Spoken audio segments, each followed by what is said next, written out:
જૂનાગઢના ભેસાણ સહકારી વિનય કોલેજના શિક્ષક દ્વારા વિદ્યાર્થીની સાથે અભદ્ર વર્તન। જૂનાગઢના સ્ટેશનની સહકારી વિનય કોલેજમાં શિક્ષક દ્વારા વિદ્યાર્થીઓની સાથે અભદ્ર વર્તન કરનાર શિક્ષક સચિન પીઠડિયાને કડકમાં કડક કાર્યવાહી થાય તે અનુસંધાને ભેસાણના વેપારી મંડળ તેમજ એબીવીપીના કાર્યકરો દ્વારા મામલતદારને આવેદન અપાયું અને તે કોલેજના શિક્ષક સચિન પીઠડિયા દ્વારા વિદ્યાર્થીનીને અભદ્ર અને અનિચ્છનીય વોટ્સએપ સંદેશાઓ મોકલવામાં આવ્યા હતા। આ ઘટનાને કારણે વિદ્યાર્થીઓને માનસિક તણાવમાં છે। શિક્ષણ ક્ષેત્રે ભારતીય ગુરુ શિક્ષક પરંપરાને કલંકિત કરતી આ પ્રકારની અશોભનીય હરકતો સહનશીલ નથી અને વિદ્યાર્થીનીઓની સલામતી માટે ગંભીર જોખમરૂપ છે, જેથી આ મામલાને સત્વરે તપાસ કરી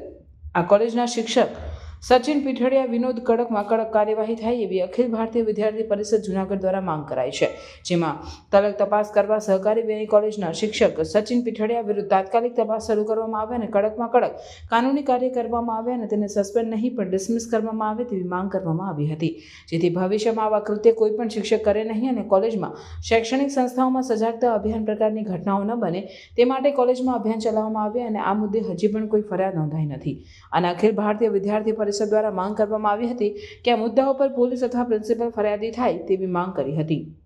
કારણ કે કોલેજની વિદ્યાર્થીનીઓ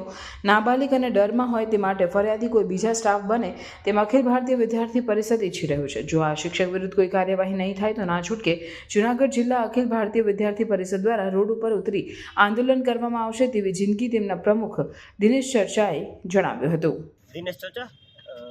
અખિલ ભારતીય વિદ્યાર્થી પરિષદ। હાલ જે ભેસાણની વિનિયન કોલેજની અંદર પ્રાધ્યાપક દ્વારા બેનને ભીષ્મ મેસેજ મોકલવામાં આવ્યા, એમને પાસે પરીક્ષામાં ફેલ કરી દેવા જેવા વિષયો આવ્યા, ત્યારે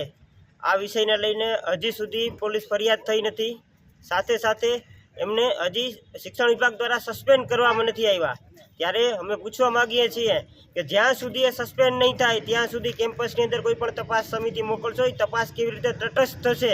એમની સામે જો ફરિયાદ નોંધવામાં નહીં આવે તો ગુજરાતની કેટલીક બહેનો સાથે આખા ગુજરાતની અંદર વિવિધ શૈક્ષણિક કેમ્પસની અંદર કેવા કૃત્યો થશે એનો પણ એક ચિંતાનો વિષય ઊભો થાય છે। ત્યારે તાત્કાલિક પણ એમને સસ્પેન્ડ કરવામાં આવે અને સાથે સાથે જલ્દીમાં જલ્દી એમની સામે ફરિયાદ દાખલ કરે, પ્રિન્સિપાલ કરે, પોલીસ કરે, જલ્દીથી જલ્દી એમની સામે FIR થાય, એના પર કાયદેસરની કાર્યવાહી કરવામાં આવે એવી વિદ્યાર્થી પરિષદ માંગ કરે છે।